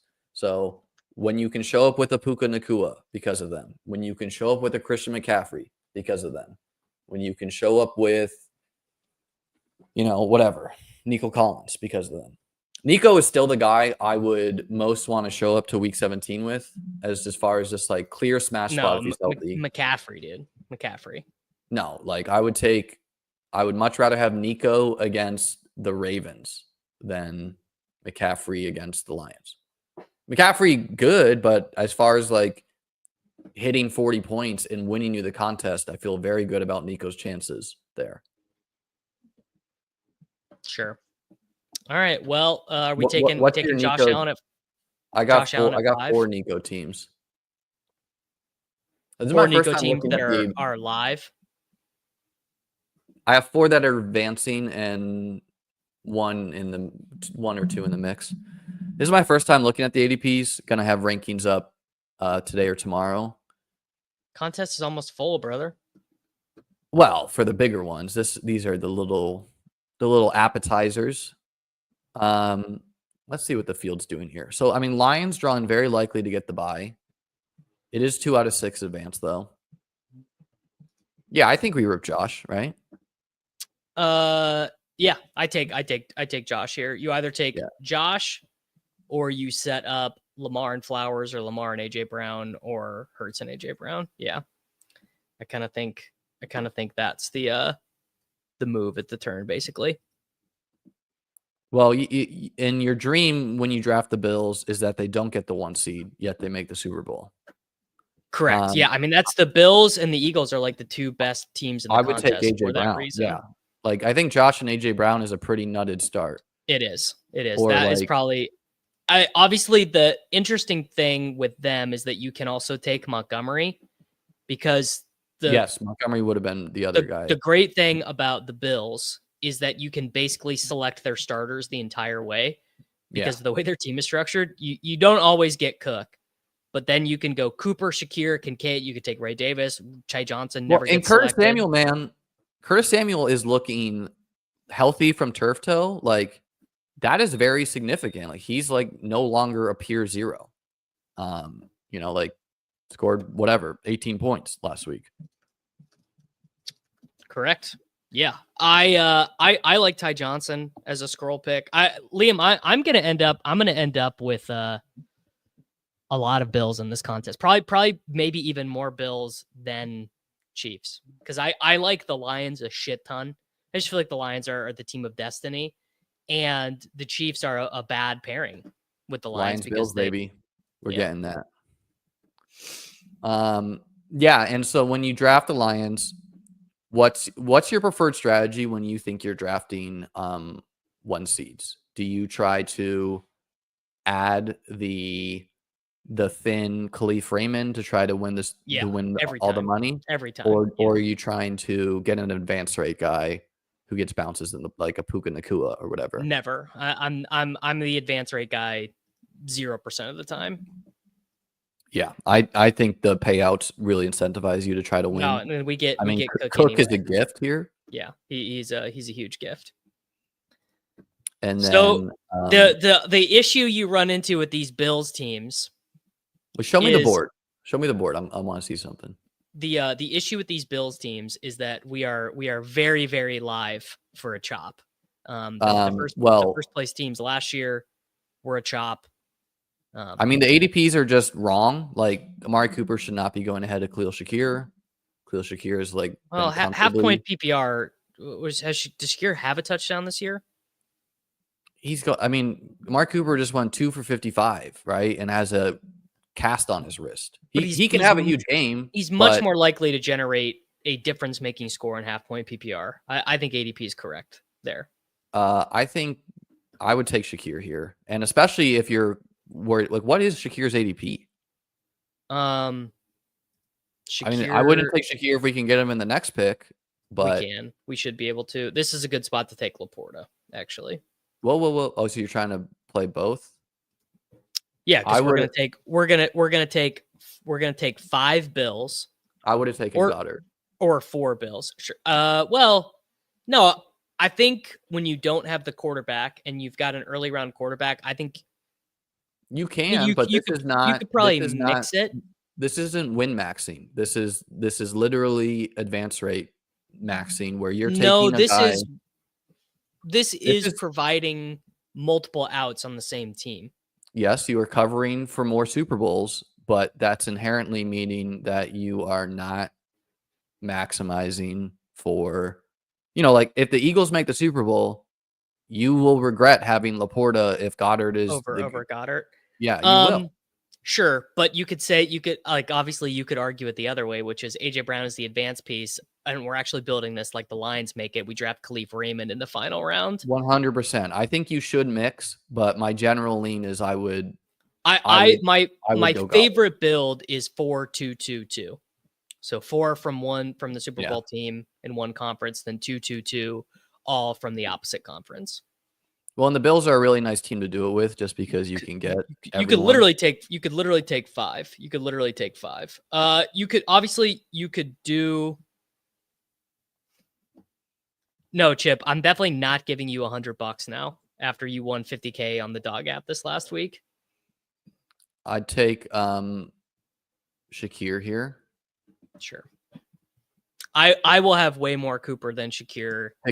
I just straight up would not draft any Steelers. I would much rather. No, I will take Najee sometimes when I need an AFC running back who. That's an advance rate piece. Yeah, I'll take him in round 8, 9, 10 or whatever. Unfortunately, the Bills are probably going to get the 1 seed, so it does I think for these early if the Bills get the 1 seed, this team is dead. And so what I'm trying to say is, for these early contests, drafting like the Bills get the 1 seed will be very unique, and so if the Bills do go to the Super Bowl, almost no one will get there because they're all drafting these like solo Josh Allen teams, and no one's making it out of the first round. And so a sharp thing to do. I actually draft a lot of 2 quarterback teams, even when I've got a team that's not projected for the bye, just because I don't know. I would never do that with Josh Allen. I would, maybe like someone else. Why not? You could take Kirk Cousins in the final round. So am I just a spectator in this draft? What are we doing? We're playing 5. We needed any NFC running back, so your choice was Josh Jacobs, Bijan, or Aaron Jones. Who would you have taken there? Why did we need an NFC? Why did we need Josh Jacobs? I don't. So we needed any NFC running back. Gainwell, I would you have don't taken go. like Cooper. I would have taken a Bill or Oh, we're gonna like take, buddy. We're gonna take Kincaid. I thought you'd want Kincaid. I would like both because I want the piece to separate and win the 10 grand rather than getting $100. I think this team is too, like 3 NFC teams feels pretty bad, in my opinion. Could it work? Sure. You could get this random like AJ Brown and then Laporta and then Jacobs, but I don't think this team is ideally structured to win. I guess where I'm differing is when we are drafting these in November and like we don't know who is going to be the 1 seed. I like you should just accept a lot of your teams are going to die. Except a lot of your teams are going to die, but I think this is and we could take I think take Kincaid Keon, went. I guess. Yeah, we could take Keon. I think building in a little bit more noise reduction if you're drafting 150 teams is good. That's my opinion. Other opinions can differ, I'm sure. But I like having different. When I've got a full Eagle stack, I like having a couple different AFC teams. When you're doing a full NFC stack, I like having a couple different. Yeah, I would build some teams like this, but it's like very far down on my list as far as like maximizing win equity. And like Right. no reason to take Josh Jacobs when we could have just taken like Bijan here, you know? Sure. Because now That's the other thing is the ADP is very unsettled. Who do you want we're here? attacking on like Ray Davis, you know? Yeah, or we could take Jordan Love. What do you want to do? Curtis, I know. Did I get it? Nimble fingers. Do we own like are there any Lions and or Eagles to add on to this team now? Yeah, so we've got Johnny Wilson, Calcaterra, Tim Patrick, Khalif Raymond.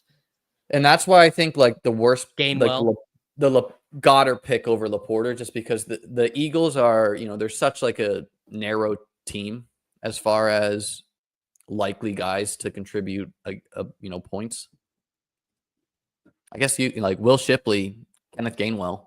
Yeah, Gainwell and Justice Hill are like the most important picks in the whole fucking pool, basically, because of the ADPs of their starting running backs and how often Justice Hill is going to be paired with Lamar like an absurd amount of time. And Justice Hill is going to be paired with Jalen Hurts and Jared Goff a huge percentage of the time to set up the Super Bowl. Like those and guys Josh Allen, I think will be and, correlated with. No, he wouldn't. Why would you do Justice Hill with Josh Allen? No, not Justice. Gainwell. Gainwell. Yes, yeah, 100%. All right, what do you want to do here? I mean, I like who do you want to play? Do you want to play the Lions or like if it's the Lions, let's do Tim Patrick. If it's the Eagles, let's do Gainwell. Well, we have 2 picks left and we have 5 Bills already. Yeah. I would, but like, I don't know, like Mac Hollins just seems more likely to give you a game than I think 6 from one team is got to be terrible. Has got to just be not if you get to the Super Bowl. And the way we like, I think we do Gainwell with this pick, but this is a team where you maybe do 6 because you spread it out with Jacobs, Brown, Laporta rather than. I think I'll need to talk to like Sacrilegious or Corain or something.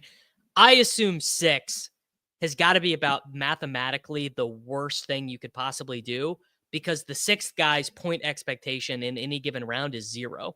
So you are adding on a dead roster spot on purpose. You forget that once you get out of the first round, you can get paired with so many dead teams, depending how the playoffs go. Where you like no, you will get paired with a ton of that's a mathematical. You will be paired with a ton of dead teams, and so you know, okay, a little bit harder to get out of round 1, tacking on Mac Hollins, but once you do, you'd much rather have a live Mac Hollins or Dawson Knox or whoever than, you know, some guy who got bounced. Well, I think on this team, you'd want Patrick or Raymond or Craig Reynolds, like 100x. Yeah, I'm fine with the Lion. But I don't know. Lion Khalif 1 Raymond, seed. No, I would. Brock Oh Wright. God, he's gone. Yeah. Yeah, I Tim, think, if you're in a sharp room, Patrick or Raymond goes every time. yeah, I think Gainwell's a particularly good pick, and you could even do Will Shipley because like Saquon rolls his ankle, Yeah. or whatever. Or they win by 1 billion points in the wild card round or whatever. No, but I'm talking more about like how Gainwell's going to jump up to like a 3rd round pick in these contests if Saquon gets hurt from between now and the playoffs. Yeah. True. All right, man. Ready to build our pick entry? Let's do it. What were your thoughts on the ADP? I think some of it is it's different than last year, right? Where last year, now these are early, but last year all the quarterbacks were like going very high. Like people like Lamar was a 1st round pick, and I think we might eventually get there. This team is worth $0 when the Bills get the 1 seed. Exactly. This team is dead, and you should build some teams like this. And I think most people are building Bills teams like this. So that inherently means that you should build some teams like the Bills do get the 1 seed, and you should build some Chiefs teams like they don't get the 1 seed, because most people drafting Chiefs are going to be drafting them like they get the 1 seed, right? And then you simply just hope that that doesn't occur. You're the only one who built this. You can't go back and change anything. You know, these contests will be filled in a couple days. Like Justice Hill is a risky pick too, by the way, because Keaton Mitchell could be a thing by then. Yeah. I mean, wait, I don't think I did draft Matt Collins. Did I not? Oh, fuck. I did draft Matt Collins. I meant to click Khalif Raymond. There you go. Unnibble fingers. So there you go. Bait right there. I drafted a 0. All right, Liam, let's build our slip or DFS pick entry, and let's get out of here. Let me pull up the app. You start us off here. Yeah, I do like Jordan Love. There are obviously it's not very likely, but certainly it is possible in my mind for the Packers to get to the Super Bowl. So I do like those. All right. I will get us started. I'm not taking anything from Thursday night. I don't even really want to watch that game. I will do, wow, they really don't have anything posted yet. This is very early. Minnesota, Chicago. Okay, they've got more stuff here. I will do DJ Moore. I'll give us something from Thursday night. All right, hit me. Jerome Ford higher than 11.5 receiving yards. This is actually, I was ready to say this is terrible, but this is actually quite good. All right, there we go. Jerome Ford higher. He played more snaps. He's running he was a good pick in best ball if the Browns weren't terrible, and if his quarterback wasn't Jameis, who does not check it down. Be terrible. With Ford, you want them to be terrible. Yeah, but you want a noodle arm. Like you want like Mac Jones back there. You don't want Jameis. Well, if only there was some way to know who their backup quarterback was before the start of the season. Yeah, but the presumed starter to me was Deshaun Watson. Was a noodle arm. Yeah. And so I was like, okay. And there we go. The theory I do like that. The theory was that Chubb would not just assume full round duties, and he's not been doing that. That game, by the way, so poetic, like quintessential Taysom Hill, quintessential Jameis Winston, where huge game and they get blown out. They get like just absolutely like, yes. Jerry Jeudy got 30. I bet his team lost by 30. Yeah. And then, you know what else is a sneaky pick for this Pitt Cleveland game is, do the Steelers see what Taysom Hill did against the Browns and give Justin Fields a package? And so like if they lay a Justin Fields over rushing yards, that would be logical to do. You will be able to if you want. I bet they will have a Fields rushing touchdown in there somewhere. But by the way, Taysom Hill's age, 34. Just 34, laying the wood week after week. And they changed him to quarterback on Underdog, and I'll never, ever, ever, ever, ever forgive them for that. All right. He was a good pick at quarterback too. He contributed. I did see a team last week. Someone was doing the BBMDB thing, and they found a Carr Taysom team where Taysom was the contributing quarterback last week, which is very funny. DJ Moore, 49.5 receiving yards, higher. I like it. That DJ Moore's back. Caleb is back. I maybe like what's his reception line, because he's getting screens. They don't have it. When they post it, I would take a look at what Caleb's rushing yards or rushing attempts is. That will be interesting. I don't know, because the Vikings blitz so much, which I think will make Caleb not be able to. No, he kept running against the blitz last week. He was bailing out immediately. They were calling like quick draws and stuff for him. Okay. I'm going to kick us to Monday Night Football. Ladd McConkey over 62.5. That is very good. That's free money, basically. I really like that one. Would they have anything up for our boys Cooper Kupp? Nothing for Puka Nacua, so I'm going to skip that one. What about San Francisco at Green Bay? Nothing yet. Arizona, Seattle. I like James Conner higher than 67.5 rushing yards. What's your thought on that? That's a lot, man. I don't know. Right. It's off the bye. So the thing there is that Trey Benson was playing more before the bye. And do we think that goes away? Oh, that's a nice one. I like the under. Javonte Williams lower 51.5 rushing yards. Now that might be a fair projection for him. I don't know, but I said the same thing on the Pick'em show last Friday with Nez. The Audric Estime line was 52.5 rushing yards, and I said, dude, we're just taking the lower. Like when there's that much input volatility, take the lower. We took the lower. I'm taking Javonte Williams lower 51.5 rushing yards. Let's do Rachaad White touchdown. Hate it. Prefer Bucky, but that's fine. I think the Giants have a nice front seven, so this is going to be a quintessential Rachaad White dump off, scores a touchdown at the 10-yard line. Thank you, Nez. Thank you. Yeah, I think this is terrible. I think they're going to run the whole game. I think it's Bucky, but it's not my business to correct. I kind of like the Tommy DeVito fumble loss too, with the blitz heavy Bucks. No, that is pretty good. 2x multiplier. Don't love any of these. What do we've got for? I mean, in what world is Joe Mixon not running for 100 yards against the Titans, bro?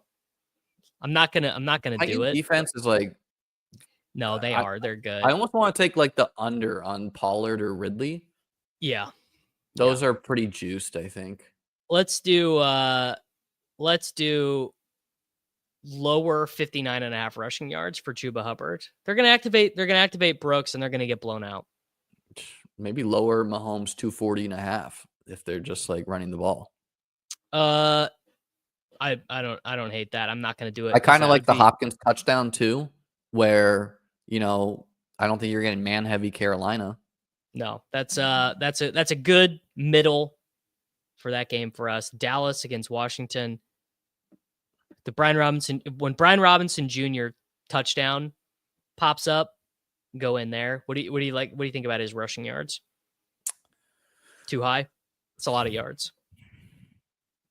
Yeah, it is a lot of yards. I want to take an Eckler over receptions, but they're not hanging it. Yeah. How about they're not hanging Christian Watson? I think he's interesting. Jaden Reed scores a touchdown, then just not used anymore. They only ran 44 plays. Yeah. They just kept punting. So I think that kind of makes the love higher passing, hoping that we get a lower line because they ran so few plays. I kind of like that. It's good. I think that's a huge game for those teams. Insanely playoff revenge. Yeah, huge game. All right, we need one more. Kyron under rushing yards. It's kind of high line, 75.5. I would rather legit, man. I would rather do AJ Brown higher receiving yards. That was going to be the other one I said. Let's do that one. There we go. All right. Champions entry. Liam can't do these because he is not. It went through. State. It went through. Nothing ever goes through, but it went through. Here, I'll post it. All right. For the people listening at home, You on Twitch too, man? yeah. Right now, 2 people are watching us on Twitch. So shout out to the people on Twitch, brother. I've been thinking about getting up on Twitch. I don't know why I just haven't. Hey, Benjoa. There we go.